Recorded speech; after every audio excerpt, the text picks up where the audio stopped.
సరస్వతి పుష్కరాలు, పోచంపల్లిల అందాల తారలు, మెట్రో ఛార్జీలు, పాకిస్తాన్లోని గప్పాలు, పార్టీల ర్యాలీలు ఇవన్నీ చూసే ముంగట హెడ్లైన్స్. సరస్వతి పుష్కరాలు షురు, 12 రోజులు నడుస్తాయి జోరు.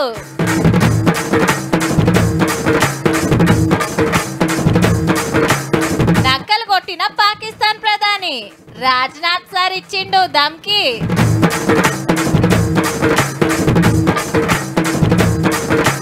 నర్సన్న దర్శనంలో అందగత్తెలు సూషి ముర్షిన్రు పోచంపల్లి చీరలు.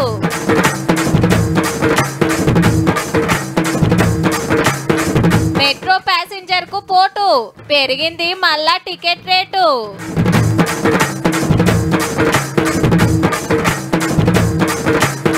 యాపిల్ ఎత్తుకపోయిన ట్రంప్ వార్నింగ్ కు కంపెనోళ్ళు జంప్. మా ఇంటి పక్కకు పోరాడు ఉంటాడబ్బా, ఎచ్చి దేశాలు వేస్తాడు, గల్లీలో అందరితో దెబ్బలు తింటాడు. మళ్ళా ఎవరు చూడనట్టే ఎవరికి తెలియనట్టే ఏరేటోళ్ళ ముంగట కప్పాలు నరుకుతాడు. తప్పురా వారి, అట్లా చేయొద్దురా అంటే ఇంకింత ఎక్కువ చేసి ఉన్న ఇజ్జత్ పోగొట్టుకుంటాడు. కొందరు అంతేనబ్బా, ఎవలనో చూసి మేము ఆల లెక్కనే పతారా చూపియాలనుకొని హుత్తగానే దొరికిపోతారు. ఇగో గిట్లా తోటోడు తొడగోసుకుంటే నేను మెడగోసుకుంటా అన్నట్టే ఉంది పో పాకిస్తాన్ ప్రధానమంత్రి గారి కథ. మన Modi sir Adampur air base కొచ్చి జవాన్లను తారీఫ్ చేసి ముచ్చట పెట్టి జేజేలు కొట్టి జోస్ తెప్పించే స్పీచ్ ఇచ్చిండు కదా. పక్క దేశం పెద్ద మనిషి సుధా సేమ్ టు సేమ్ నకలు కొట్టిండు. మన సార్ గాలి మోటార్ వేసుకొని వస్తే ఆయన జీపులు వచ్చిండు. మోడీ సార్ వెనకాల యుద్ధ విమానాలు సుదర్శన చక్ర మిసైల్ అగుపడితే వాళ్ళకు చైనోడమిన అరేక్ మాలాస్ వంటి అతార్లు చూసుకొని మురిసిపోవట్టే. మన ఆర్మీ కొట్టిన దెబ్బకు పసరూరు మిలిటరీ ఏరియా పొరక పొరక అయినట్టుంది. టెంట్లు గినలేక జ్వరం అంతలు చెప్పి కట్టెల మీద భరిస్తాన్ల గూకుండు. మన ప్రధానమంత్రి S-400 మిసైల్ ముంగట నిలబడి పాకిస్తాన్ కు ధమ్కీలు ఇస్తే షాబాజ్ షరీఫ్ గారేమో గడ్డి మోపులేసిన యుద్ధ ట్యాంక్ ఎక్కి గప్పాలే గప్పాలు. మన బలగం ఇంతుంటే ఆడ తిప్పి తిప్పి కొడితే 30 మంది లేరు. అసలు ఇది మిలిటరీ ఏరియా లెక్కుందా? సీరియల్ షూటింగ్ కోసం వేసిన సెట్టింగ్ లో జూనియర్ ఆర్టిస్టుల ముంగట సీనియర్ ఆర్టిస్ట్ పర్ఫార్మెన్స్ ఒలకబోసినట్టే ఉంది పో. ఇండియాను అది చేస్తాం ఇది చేస్తాం అని ఇలకర్ల ముంగట గప్పాలు కొట్టుకుంటా సింధు నది నీళ్ల కోసం కాళ్ళు పట్టుకున్నంత పని చేసిండు. ప్రాజెక్టుల గేట్లు బంద్ చేసి కిందకు నీళ్లు పోకుండా ఆగబట్టే వరకు తల్లడం మల్లడం అవుతాండ్రు. మళ్ళా పంటలకు ఈడికెళ్లే నీళ్లు పోవాలి, తాగటానికి ఈడికెళ్లే పోవాలి. ఏహే మాకు నీళ్లు రానియకుంటే ఏక్తం పీక్తం అన్నోళ్ళు ఇప్పుడు దండం దస్కం అనబట్టిరి. చేల్ గవన్నీ ఏమి నడివే మీ దేశంలో ఉన్న టెర్రరిస్ట్ బడివే గల సంగతి చూసినాకనే లెక్క అనేది మన గవర్నమెంట్ మాట. మన రక్షణ మంత్రి రాజ్నాథ్ సింగ్ సార్ కాశ్మీర్ లో జవాన్లను కలిసి పరిస్థితి అరుచుకొని పాకిస్తాన్ కు వార్నింగ్ ఇచ్చిండు మల్లోపారి. हम इस पूरे क्षेत्र में आतंकवाद का समूल नाश करेंगे ताकि कल को कोई भारत की संप्रभुता के खिलाफ आंख उठाने की हिमाकत न कर सके. కాశ్మీర్ లో కథలు పడుతున్న 3 ఉగ్రవాదులను వేసి పడేసింది మన సైన్యం. ఈ గిడిజుడు దేనికైనా రెడీ అని తీస్తా ప్రహార్ పేరు మీద వీడియోను పబ్లిక్ లకు ఇడిసింది ఆర్మీ.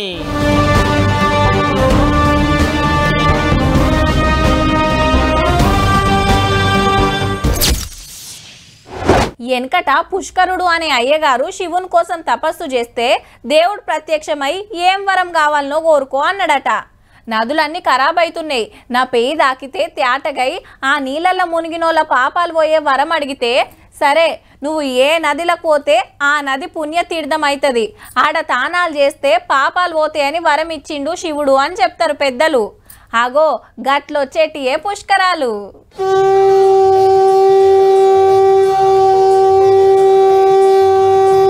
మబ్బుల 5:44 త్రివేణి సంగమంలో సరస్వతీ నది పుష్కరాలు చాలైతే పొద్దుందాములో సీఎం రేవంత్ రెడ్డి సార్ వచ్చిండు. 10 అడుగుల సరస్వతి అమ్మవారి విగ్రహం భక్తుల కోసం కట్టిన 86 అర్రలను ఓపెనింగ్ చేసినాక అందరు నదిలకు దిగి పుణ్యతానాలు చేసిండ్రు.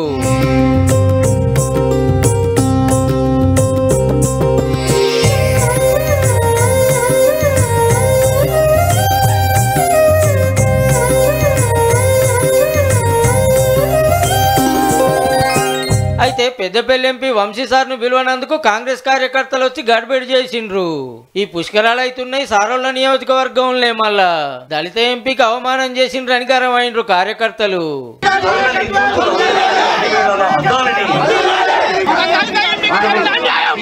భూపాలపల్లి జిల్లా కాళేశ్వరంలో గోదావరి ప్రాణహిత సరస్వతి నదులు కలిసే కాడ 12 ఏళ్ల కోపారి పుష్కరాలు వస్తాయి. తెలంగాణ రాష్ట్రం వచ్చినాక ఇదే తొలుత. లెక్కకైతే 2 నదులే కానొస్తుంటాయి. సరస్వతి నది అంతర్వాహిని లెక్క ఉంటది. కాళేశ్వరం ముక్తేశ్వర ఆలయంలో ఉన్న శివయ్యకు అభిషేకం చేసిన నీళ్లే భూమిల నుంచి వచ్చి 2 నదులతోని కలుస్తాయి. అదే సరస్వతి నది అన్నట్టు. చేసిన పాపం పోతుంది. నీళ్ళల్లో మునుగుతే చేసిన పాపాలుంటే పోతాయని 12 ఒకసారి వస్తుందని 35 కోట్లు ఖర్చు పెట్టి సౌలతులు చేపించిండ్రు. లైటింగ్, మాపటీలి కళాకారుల ఆటపాటలు, దూరంకెళ్ళొచ్చిన వాళ్ళ కోసానికి టెంట్ సిటీ సుధా కట్టిర్రు. అంతటికెళ్ళి స్పెషల్ బస్సులు నడుస్తున్నాయి. మనోళ్లే కాదు, పక్క రాష్ట్రాలకు వెళ్ళిన బాగానే వస్తాండ్రు. మేము ఆంధ్ర నుంచి వచ్చాము, కాకినాడ నుంచి మహబూబాబాద్ వచ్చాము. అక్కడ నుంచి మా వాళ్ళు తీసుకొచ్చారు మమ్మల్ని. నదిలో స్నానం కానీ సముద్ర స్నానం కానీ చేయటం వల్ల మనలో ఉన్న నెగటివ్ అనేది పోతుంది. మొన్న ప్రయాగరాజ్ పుష్కరాలకు వెళ్ళాము, బాగా అనిపించింది. ఇక్కడ మెయిన్ ఏంటంటే సరస్వతి పుష్కరాలు కదా, అందుకే మొత్తం పిల్లల్ని తీసుకురావడం జరిగింది. మేము సరస్వతి పుష్కరాలు ఈ నెల 26 తారీఖు దాకా నడుస్తాయి. తీరువాటం ఉంటే పోయిరారి మరి.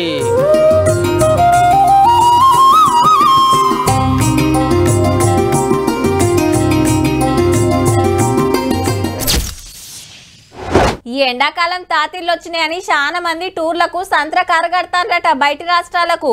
కొందరు రైళ్ళ పోతాంటే, కొందరు బస్సుల, కొందరు సొంత కార్లు వేసుకొని పోవాల్సిందే, తప్పులేదు. కానీ మన కాడ మనం చూడాల్సినవి బొచ్చడున్నాయి అబ్బా. అరే ఏరే దేశాలకు వెళ్ళొచ్చి చూసి మురుస్తాంటే ఈడనే ఉండి మనం చూడకుంటే ఎట్లా? గదేనబ్బా మిస్ వరల్డ్ పోటీల కోసం వచ్చిన వాళ్ళ గురించే చెప్తున్నా. నాగార్జున సాగర్ బుద్ధవనం, చార్మినార్ కాడ షాపింగ్, వరంగల్ 1000 స్తంభాల గుడి, రామప్ప దర్శనం, ఈ అలగివ్వి.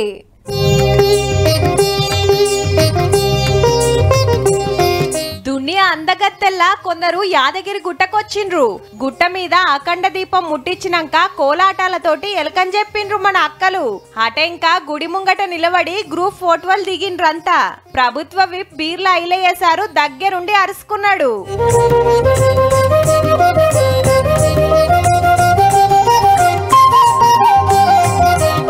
తూర్పు మహారాజా గోపురం కాడ ఎదుర్కొని గుడి లోపలికి తీసుకుపోతే ధ్వజస్తంభం కాడ మొక్కుకున్నారు.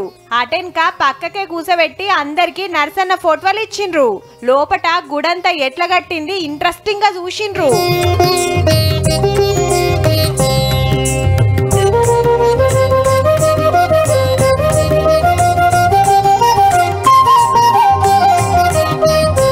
కొందరు పోచంపల్లికొచ్చి ఇక్కత్ పట్టు చీరలు చూసి మురిసిండ్రు. చేనేత బట్టలు సుతా ఇప్పటి ట్రెండ్ కు తగ్గట్టు కొత్త కొత్త డిజైన్లు తయారు చేసి పెడితే ఫిదా అయ్యిండ్రు.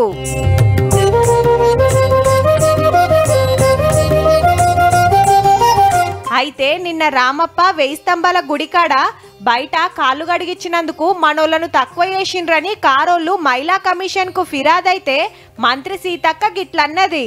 33 మందిలో ఒక అమ్మాయి, ఆమె కూడా ఆ ఈవెంట్ మేనేజ్మెంట్ నుంచి వచ్చినటువంటి అమ్మాయి, ఆమెకు అత్యుత్సాహంగా చేసింది తప్ప ప్రభుత్వం ఎక్కడా చేయలేదు. ఇవాళ రేపు ఎట్లుందంటే ఏడ 10 రూపాయలు తక్కువ వస్తుందా, ఏడ ఆఫర్లు పెట్టిండ్రా అని ఎదురు చూస్తుంటారు. పండుగలు పబ్బాలప్పుడు దందా కోసం చాలా మంది పెడుతుంటారు కూడా. ఇక ఆషాఢం సేల్ అని, శ్రావణం సేల్ అని, సమ్మర్ సేల్ అని డిస్కౌంట్లు ఇస్తుంటారు. దుకాణాలలో దందాలు నడవాలంటే గివి తప్పై మరి. సేమ్ గట్లనే గీడ సుత ఏమైనా ఫాయిదా చేస్తే బాగుండని ఎదురు చూస్తున్నాయి. అలా మొత్తం ఉల్టా అయింది పో. మెట్రో రైలు ఎక్కేటోళ్ళు పర్సుల చిల్లర జరంత ఎక్కువ పెట్టుకోండ్రిగా. ఛార్జీలు పెంచిండ్రు మళ్ళా. ఇప్పుడు తక్కువ టికెట్ 10 ఉంటే అది 12 చేసిండ్రు.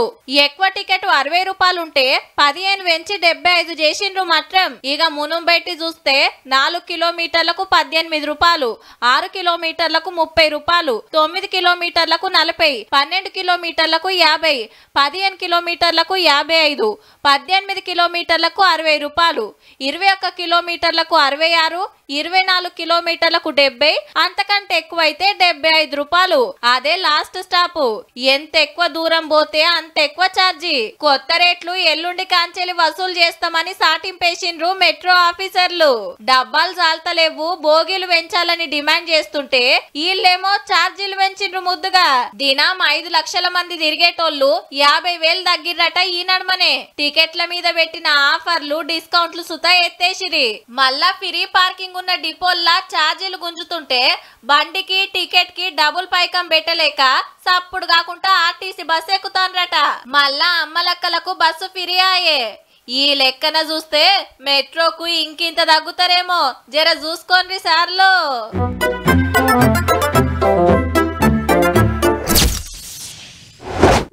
ఎక్కడిది దునియా దేశాలు మొత్తం పాకిస్తాన్ను తిట్టుడే. వాళ్ళ సొక్కమైన పని అట్లున్నది. మళ్ళా ఉగ్రవాదులను జాదుడు, మన దేశం మీదకేగేసుడు. ఏళ్ళకెంచి ఇదే కథాయే. గందుకే అన్ని దేశాలు అడుచుకుంటున్నాయి. గా టర్కీ ఇంకో 2 దేశాలు తప్పితే. ఇక ఇప్పుడు గీ ముచ్చటి నుండి బీజేపీ తిరంగా యాత్ర జోరుగా నడుస్తుంది. ఆపరేషన్ సింధూర్ తోటి టెర్రరిస్ట్ అడ్డాలను వేసిపడేసినాం, ఉగ్రవాదులను లేపేసినాం, పాకిస్తాన్ కు మన పవర్ ఏందో చూపించినాం, పక్క దేశం మిలిటరీ బేస్లను పొతం పెట్టినాం, ఇండియా తడాకేందో దునియాకి ఎరక చేసినామని జాతీయ జెండాలు పట్టుకొని దేశమంతా ర్యాలీలు తీస్తుండ్రు బీజేపీ సీఎంలు, మంత్రులు, ఎంపీలు, ఎమ్మెల్యేలు. ప్రధానమంత్రి మోడీ సార్ కాబట్టే గింత డేర్ చేసిండని మనోళ్ళు జైలు పలుకుతాండ్రు. ఇంకో 4-5 రోజులు చేస్తారట సంబరాలు.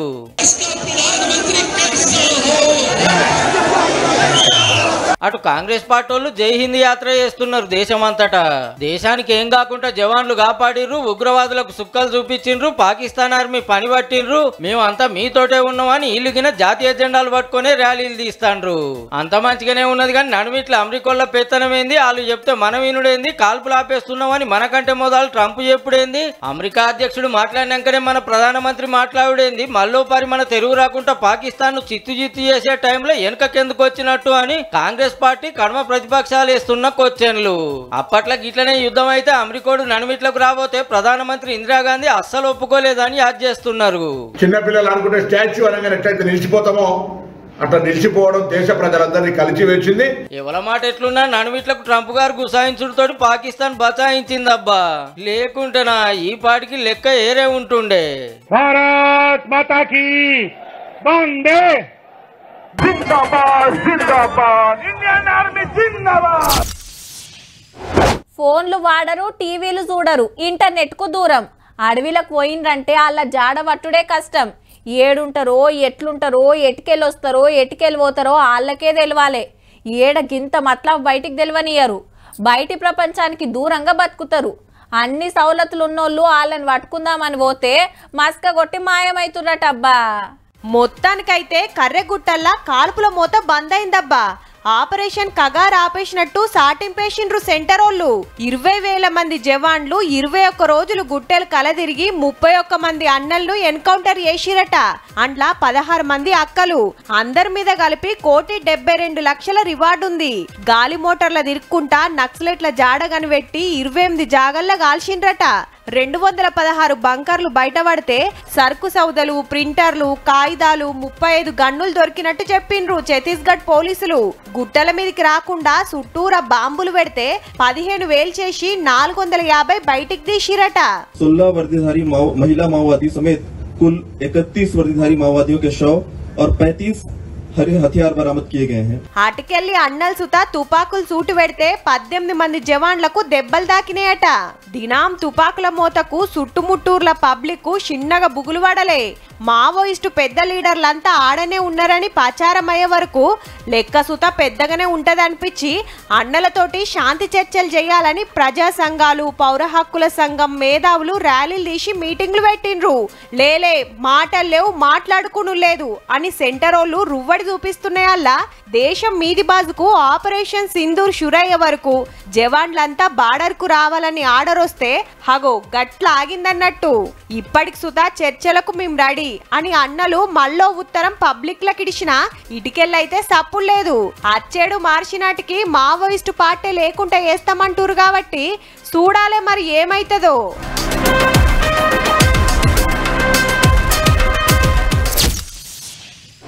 ఇప్పుడు ఇల్లు కూలిపోతట్టున్నది అనుకోండి, ఏం చేస్తాం? పైసలుంటే మనమే కూలగొట్టి కొత్త ఇల్లుకు ముగ్గు పోస్తాం. లేదంటే అప్పటిదాకా ఏరేతాన కిరాయికుంటాం. ఇంత ఊలుతున్నా అప్పటి వరకు చూస్తే మాయతి అని అట్లనే లాపర్వా చేసినాం అనుకోండి, ఇంత నీడ సుత లేకుండా పోతుంది. ఆగో అచ్చం అట్లనే ఉన్నది గీ ముచ్చట గిన్న. ఎలుగులు పంచే సింగరేణి చుట్టూ చీకటి కమ్మిందుల్లా పాత బావులు మూసుడే తప్ప కొత్తవి తెలుసు లేదు. మరి అండర్ గ్రౌండ్ ఓపెన్ కాస్ట్ కలిపి 42 బావులు ఉంటే 6-7 ఏళ్లలో సగానికి సగం తగ్గి 19 గనులే మిగులుతాయట. 11 ఏళ్లలో ఒక్కటంటే ఒక్కటే కొత్తది వచ్చింది, అది సుత ఒరిస్సాల. మరి గిట్లెందుకు అయిందంటే పాత సర్కారు వాళ్ళ పుణ్యమే ఎక్కువ. సెంటర్ వాళ్ళు అర్రాసు పెడితే నచ్చిన వాళ్ళు బావులు కొనుక్కోవాలి. గాల్ యాక్షన్ పెడితే మనం ఎందుకు పాట పాడాలని బీఆర్ఎస్ గవర్నమెంట్ ఇరిగేసుకొని ఊకున్నందుకు గింత పని అవుతుంది. ఆఖరికి మన సింగరేణి ఏరియాలనే ఉన్న శ్రావణపల్లి, కోయగూడెం, సత్తుపల్లి, KK6 బావులు సుత మనకు కాకుండా వాయే. తాడిచెర్ల బాయి సింగరేణికి వచ్చే ఛాన్స్ ఉన్న ప్రైవేట్ వాళ్ళకి ఇచ్చిర్రంటే ఎంత పని మంతులో చూడుర్రిగా. మళ్ళీ అర్రాస్ పాటలు వస్తే ట్యాక్స్ 100కి 18 రూపాయలే, అదే వాళ్ళు ఇస్తే 100కి 28 రూపాయలు. ఇట్లా బావులు తగ్గించుకుంటూ పోతే కార్మికుల సంగతి ఏందని సింగరేణి పెద్ద ఆఫీసర్లను కలిసిండు చెన్నూరు ఎమ్మెల్యే వివేక్ వెంకటస్వామి సారు. సింగరేణి సంస్థ నుంచి వచ్చే రోజులలో గనులు తక్కువైపోతాయి. మీరు తొందరగా ఇక్కడ ఈ ప్రాంతంలో కొత్త గనుల ప్రపోజల్స్ తీసుకురాకుంటే కష్టమవుతుందని చెప్పి నేను CMD గారికి చెప్పడం జరిగింది. 36 ఏళ్ల కిందట 1,16,000 మంది ఉన్న కార్మికులు, ఉద్యోగులు తెలంగాణ వచ్చే నాటికి 61,000కు పడిపోతే ఇప్పుడైతే 41,000 మందే ఉన్నారు. కొత్త బావులు తీసుకోకుండా ఉన్నాయి మూసుకుంటూ ఇట్లనే పోతే 40,000 కంచి 4,000కి గిన రావచ్చు. వాళ్ళే అంత ఆగం చేసిరట. జర మీరన్న ముంగడబడి సింగరేణినో రేవుకు తెచ్చి కార్మికుల జీవితాల్లో ఎలుగులు నింపురి సార్లు.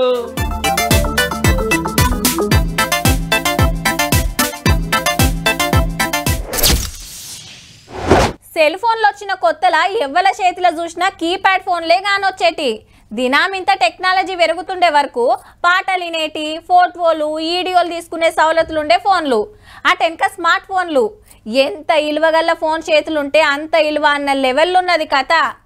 అప్పు చేసైనా యాపిల్ ఫోన్ కొనాలి అనుకుంటారు చాలా మంది. ఆ ఫోన్ ఉంటే ఆ తరీకే ఎలాగుంటుంది మళ్ళా అన్నట్టు యాపిల్ అంటే యాదకొచ్చింది. ఇది ఆ కంపెనీ ముచ్చట్నే.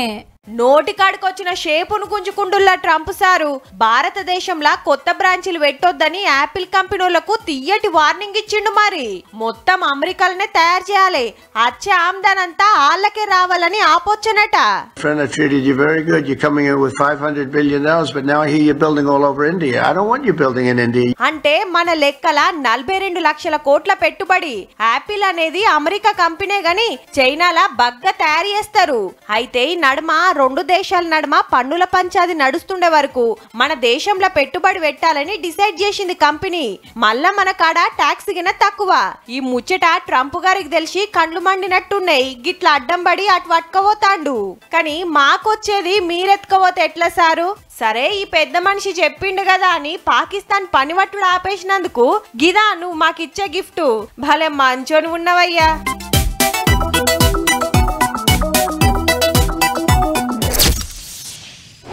బైక్ మీద ఒకడు రువ్వడికి వచ్చి తొవ్వ పక్కన నడిచేటోళ్ళని గుద్దెళ్ళిపోతాడు. ఎన్కేమటి బైక్ వేసుకొని చేజింగ్ చేస్తాడు హీరో. దొరకబట్టి తుక్కు తుక్కు కొడతాడు. రెడ్ లైట్ పడ్డా ఆగకుండా ఉరికితే పక్క కాపి పాఠాలు చెప్తాడు.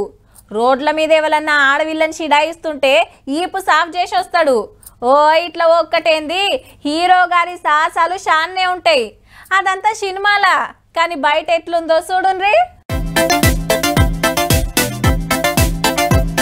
పోలీస్ అన్న ఆపుతున్నా అట్లనే ముంగటికి ఓనిస్తున్నాడు. అది సుత రాంగ్ రూట్లా. వెనుకకు పొమ్మని చెప్పినా ఇంటలేడుపో. రప్పున స్టీరింగ్ దిప్పి వెళ్ళిపోయిండు. ఇంతకు కారు నడిపింది ఎవలో గుర్తుపట్టిండ్రా? మంచిగా చూడుండ్రి.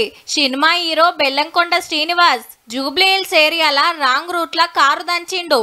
ఆపిన కానిస్టేబుల్ సుతా ఏమో అన్నాడట.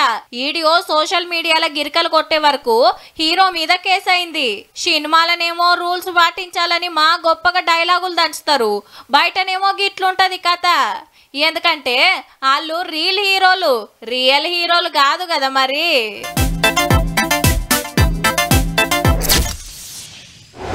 గీ కమ్మలేడ చేపించినవక్క, డిజైన్ మంచిగా వచ్చింది. మా ఏరియాలనే చెల్లే, మా ఊర్లోనే.